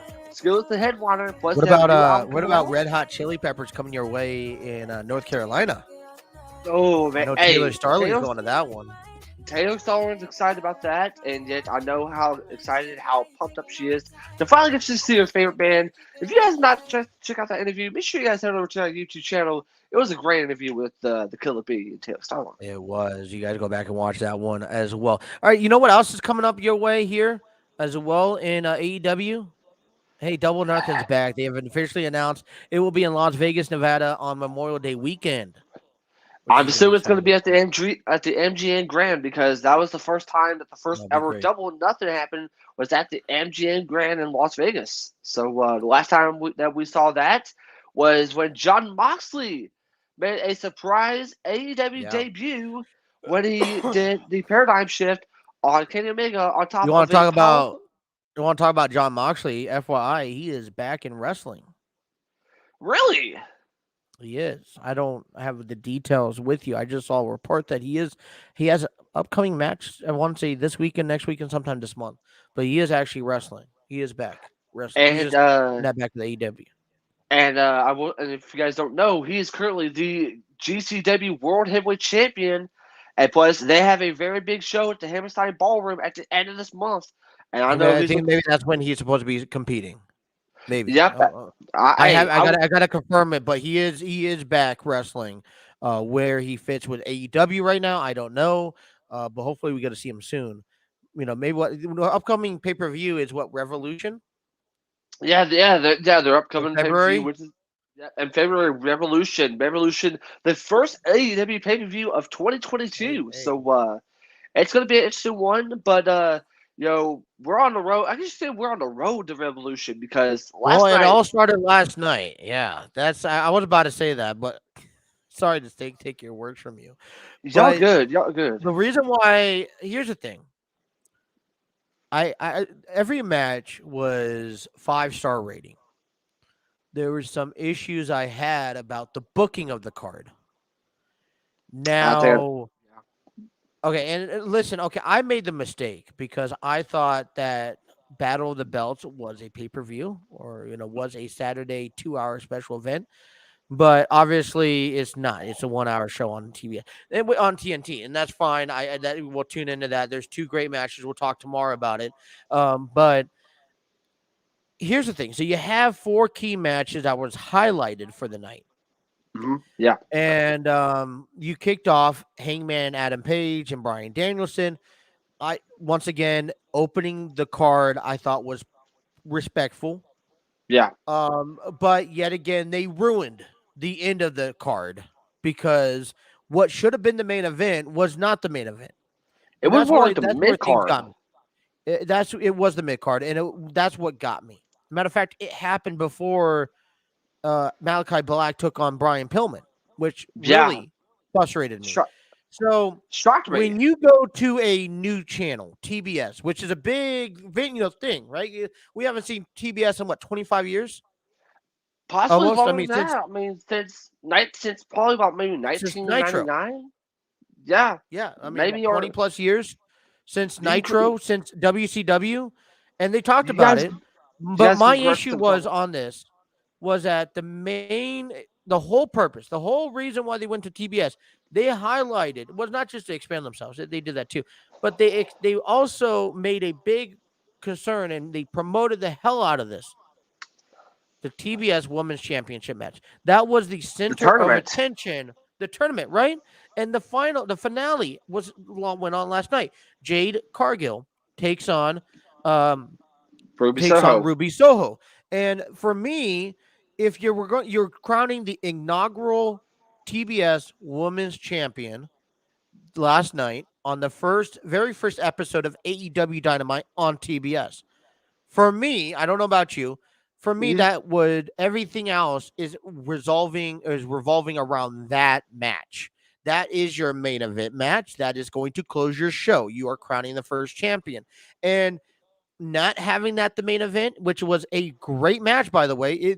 Jade and Ruby was a great match. And congratulations to Jade for winning the TBS Women's Championship. But it would have been a phenomenal match on the main event. Now, you didn't put on the main event, which now leads me to concern. Do you not trust Jade or Ruby to close out a show? You think about you think about AEW having issues and are starting to build a women's division. They're still building, right? Yeah. These are 2 women that are not Thunder Rosa, not Britt Baker, but not Mercedes Martinez. Again, right? But they're given an opportunity to main event a TBS show. And so I kind of feel that AEW just don't trust them. And plus, you also got to think about this, though. Jade Cargill, going into this match, was the only woman who is undefeated, 22-0, who is now 23-0. And I will say this, though. I love the finish of the match, where she did her finisher off the top turnbuckle. And that was a great match. It was a really great match between Ruby and Jade. And I will say this. Jade does not get enough credit. No. Where credit's due. I mean, for as strong and incredible she is, and yes, she might, lack, when it comes to some of her matches, but yet last night she showed that she deserves to be the champion, and she showed how good she could be in that ring against a well-experienced veteran like Ruby Soho. And yet, and I will say this though, even if it wasn't a main event, it could have at least been semi-main event. No, it should have been a main event. Like I said, you went to TBS. This is your first episode on TBS. You're inaugurating the first TBS Women's Champion. It says TBS on the title. You should have that as a main event. No, hands down. I don't care. Hangman. I don't care. Kenny Omega showed up last night. Mm-hmm. Main event. Should have been this match. And like don't get me wrong, great tag team match. It was a trade between Jungle Boy and Luchasaurus taking on the Lucha Bros, but that should not have been a main event. And then that was just one pet peeve. I had one more other pet peeve. Yeah. And I will say this though, it's like, imagine the way that the women's match could have ended the show versus the way that the tag team match ended the show. Meaning because Jade could have celebrating with her daughter at the end. It would have been a great moment for confetti Jade. come down, balloons come Balloons down, coming fill the down, ring, yeah. but then compared to the way that the tag team championship match ended, it was yes. And don't get me wrong, And it came from a shocking too. Like, I mean, you saw what Jungle Boy's family in the stands. His mom was in the crowd. I mean, his girlfriend Anna Jay was celebrating, and so the way that ended was that you had Jericho, you had Malachi Black, You had all Eddie the tag team Kingston division out there on the stage. out on the stage, and yet they're all just like staring down at the new tag team champions. And by the way, in my opinion, the next tag team that should get that spot should be Red Dragon. But I'll say that for a later on conversation. But yet, the whole card was great. The whole card was everything was great. We got another Punk and MJF segment, but like you said, the main When are we event going to see the match between MJF and CM Punk? When is that happening? That apparently was a perfect match for last night. Here's one other thing that I really did not like the most. What's up? That was I did not like. Okay, I understand Hangman and Danielson opening the match. I love the match. It was a great match. It was a great match. And you finally saw Adam Page stand above Bryan Danielson. It was a brutal fight. Definitely it was. This time you saw a different and improved Hangman as he grows as a champion, as he grows as a fighter. I mean, I think he's learning a lot through Danielson. I didn't agree with you on this match happening on the 17th of December. Remember when they first met? Yeah. Whenever we first talked about this, I thought that the first time they should have met was last night. Now the last night happens. Obviously, I don't believe the story is done yet. I think that they should take this match to Revolution. But they also need to up the antes if that's going to happen. But here's the problem, though. Here's the problem. Mm-hmm. Compared to the first match, ended in a draw, and compared to the second match, it was a You need to have one more match, right? Well, you need to have a match where maybe Bryan Danielson wins by like a disqualification. But the thing is, though, is that if Heyman already pinned Danielson, I mean, do you think? And I want the viewers to answer in the comments on this. But do you think Page should move on after that win over Danielson? I mean, Page should move on, but is Danielson going to allow him to move on? That's the question. I guess we'll have to figure out come next week because I mean, obviously, the way that the match ended, it was great. It was great, and I do want to say this though. What was the whole point of the judges? There was no sense. Yeah. And by the way, in case you guys don't know what I'm talking about, Daniel said, let's have 3 judges to judge in case a time draw. I should have. That's happened. And it was. I'd rather see like a no DQ or a steel cage match in despite of 3 judges. I mean, this is not a boxing route, I mean, then you should have made 5-minute rounds and do it that way. But I mean, what was the point of the judges if Page pinned Danielson? I mean, you had Mark Henry, Jerry Lynn, and Paul White. Yeah. And I was like, okay. I mean, because in case y'all don't know, I'm a big fan of Jerry Lynn. Jerry Lynn was always one of my favorites. And to see him out there, I'm like, okay. At least he's interacting. But they with played something. No part into the decision of the match. No, not at all. If you were going to go to the extent and having these 3 people judge the match, which is I rarely see it, I'm not a big fan of it. But if you're going to go to that route, then you should have had them judge the match, and the winner should have been who what they just scored it on. You know what I'm saying? Yeah. I mean, I understand that. I mean, it could have been like what Ring of Honor did. Could have been like a pure. You did all this for nothing. For nothing. It was a waste of time. You should have just had a rematch. All I can say is like from my point of view is that it's going to be interesting. I mean, I'm really interested to see what AEW is going to do. As far as what's going to happen between Heyman and Adam Page. But I feel like that what I told you a couple of weeks ago could happen between Punk and MGF. I mean, Punk takes on Wardlow next week, and Right. then hopefully The after winner. that, then the winner will take on So Hangman Punk Page. and MJF is next week, right? No. Punk takes on Wardlow. Punk takes on Okay. Wardlow, and then hopefully after that, then we'll see Punk and MJF. Well, yeah. Well, in the meantime, what are you going to do with Hangman? Because he can't sit around for the next month and do nothing. Oh no, then Well, we're gonna have to talk about that a little bit more. Well, last thing I want to say about the show last night. Listen, great match between Paige and Danielson before we have to go to break. But I feel like that match, though, like I said, the center of attention for me was the TBS Women's Championship match.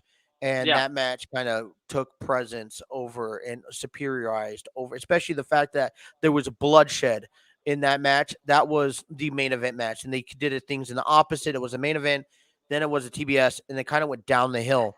I would have probably opened up the card with, the opening up the card with Hangman and Danielson was fine. But the fact that you took bloodshed, I think now automatically bumps you up in that, okay, what match was better last night? That match was definitely better than anything else last night. And then, like I said, the focus should have been around the TBS Women's Championship. And then you should have maybe, that should have been the main event instead of for the tag team match.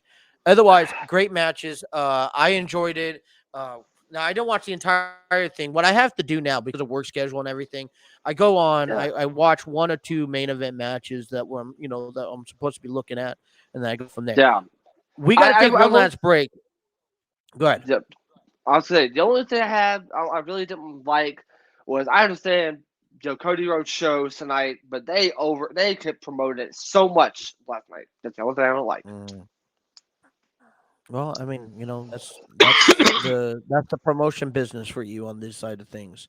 But we got to come back. We got to take one last break. When we come back, we're going to end things off talking about the ending of the era with NXT, and we'll explain why coming up next here on the J Trey Podcast. Stay tuned.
Amen.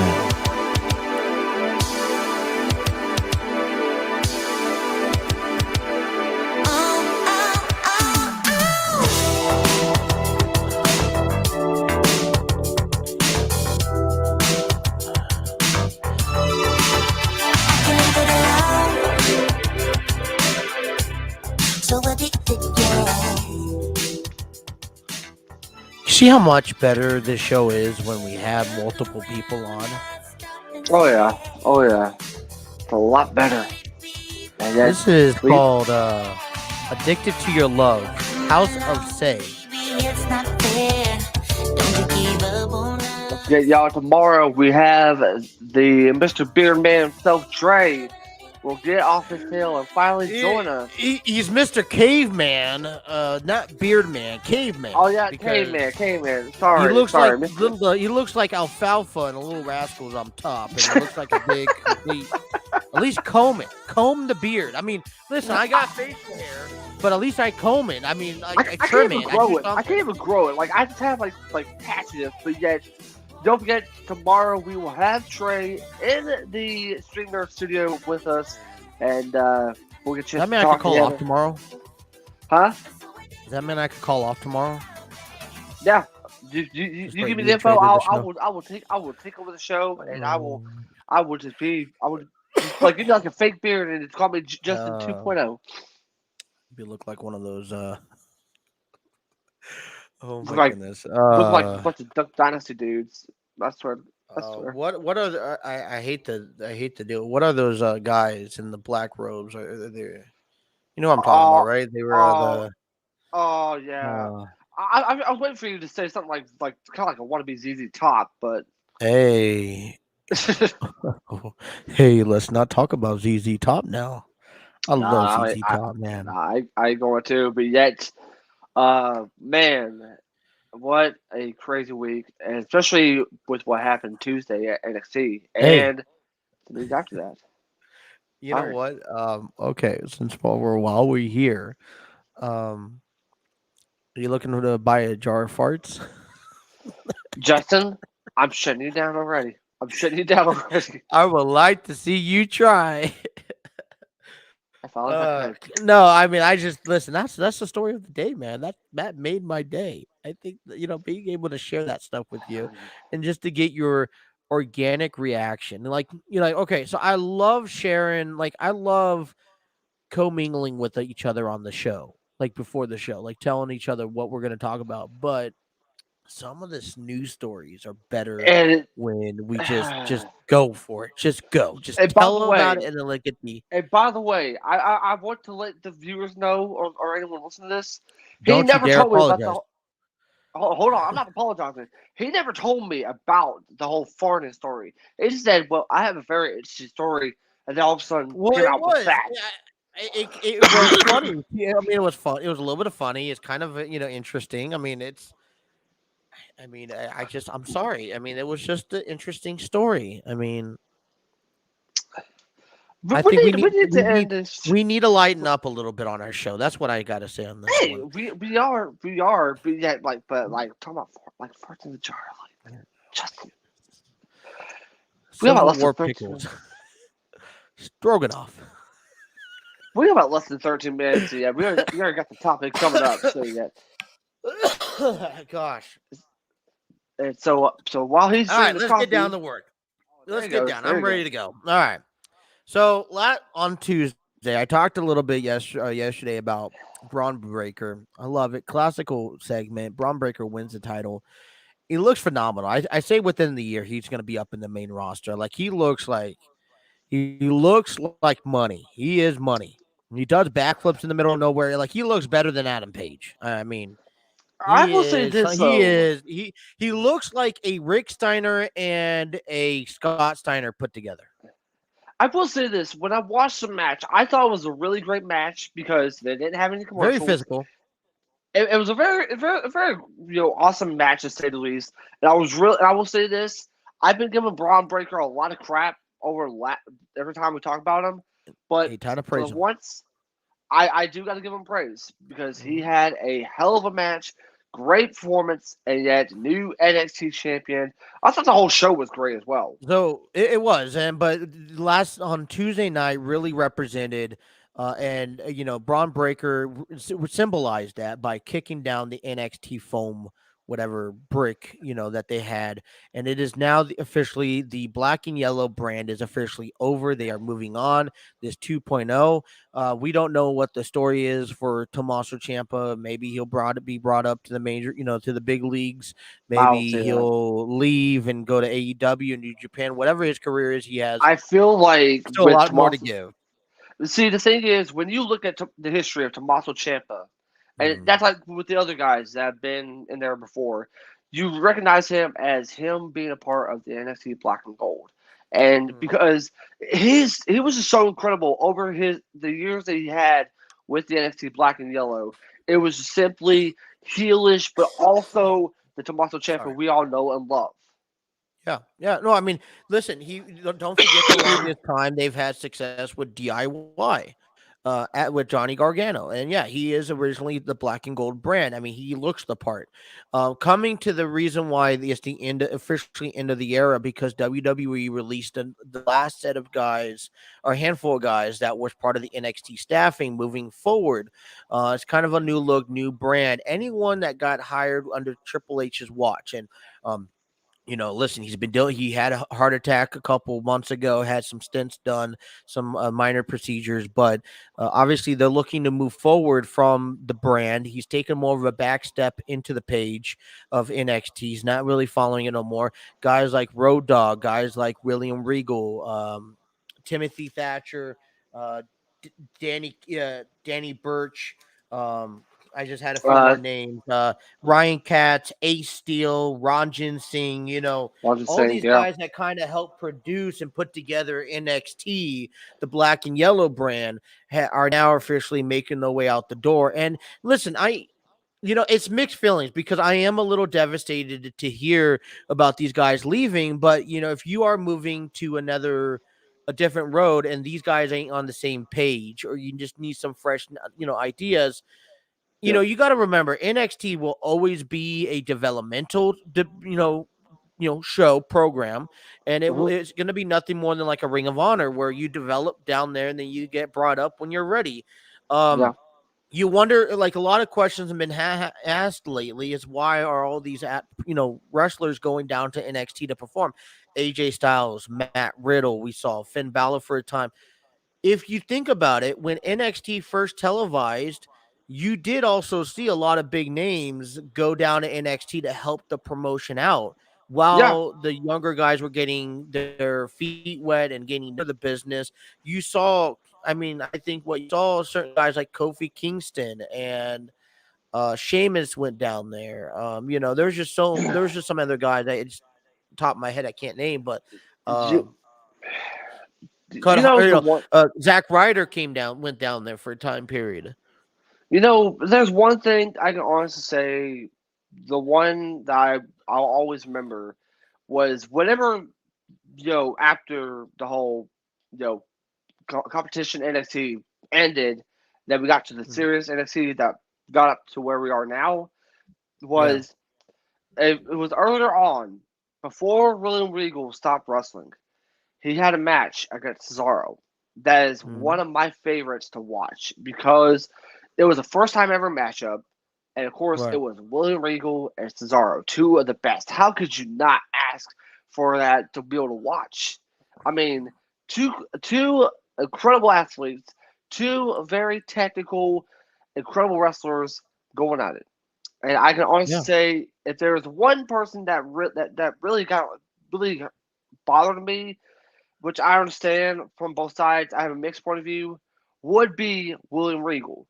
Because the reason why is because not only did he wrestle part of NXT, but he was a commentator, and of course, one thing that he was also very known for, general manager. Yes.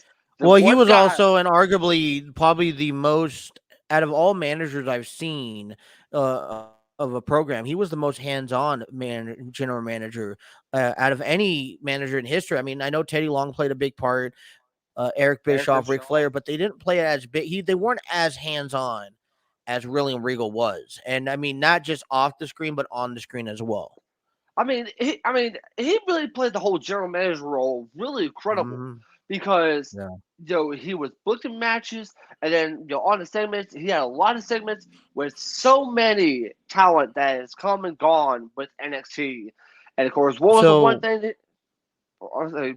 thing that he was very known for? War games. He was yeah, every year brought the back war war games. games. I mean, Well, I mean, what and you know? hopefully that stuff continues. Hopefully this is not the last of war games, but I think this is also I mean, NXT 2.0 isn't necessarily bad right now. It's actually been putting on a really good program. Now we will see beyond this point, with the departure of Regal and Road Dogg and Steel, what the show has. But I mean, this is officially that new look at end of a era here in NXT, the first era of NXT to really say the least, and it was a great moment. Yeah. Something that you, Trey, and I are gonna talk about this weekend because we're gonna have 3 days to talk about this. I want us to talk about maybe at least 1 to 2 moments each of memorable moments that we really enjoyed NXT. I mean, we don't really watch as much NXT, and that's because, like I said, their content's always kept back a little bit from the rest of the promotions. But Yeah. this past era of NXT over the last 10 years, we'll take a look back and see our favorite memories. Hey, that remember when is the lowest form of conversation, but we will I revisit that. I can honestly, I'm actually excited to be able to share some of my favorite NXT moments, which I say I've had a lot, which I'm not going to really Right. spoil anything.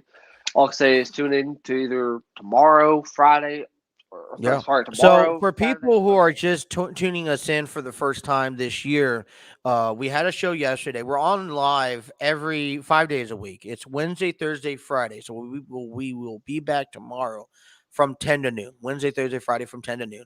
Saturday and Sundays, you guys could catch up on us from 10 p.m. to midnight, where we bring you exclusive content. I'm excited for Trey for tomorrow. Tomorrow, like I said, I'm going to give you some quick topics to throw at and to kind of give me a rebounds off of. We'll also play Jake versus Trey in that little top questions. I 2-0. thought you guys had fun. Tomorrow's question is going to be lots of fun. It should be very easy. Since you won last week, you will go first. You probably should win this one off the top of your head. But we'll wait for tomorrow. That means I have to come with 3 categories. Great, instead of 2. But tomorrow we will talk about our final picks on the show. Our final NFL Week 18. Week Now, 17. I want to be honest with you. I have some homework I got to do because I have not caught up with last week's. Last week I kind of just botched. I didn't have nothing written down. So I have to go back, catch up on that one here and kind of get set up for that. Don't forget, NWF tickets are still available at NWFwrestling.com in Mount Orab this Saturday night. You have Nora Gabriel taking on Sinclair Octavius Bentley for the Tri-State Championship. You also have Winterfest all month long. We'll have to talk about how we're going to do a show next Saturday because we're going out to a event in Covington next Saturday night. So we'll all have to plan that out. But as soon as we find that out, we'll let you guys know. So we still have a lot of great events going on in wrestling. 8 more wrestling events that is coming up. Great way to start off the new year. So tonight, Impact Wrestling. Tomorrow night, SmackDown and Rampage. Saturday night, I think GCW is going to be on Saturday. Correct me if I'm wrong.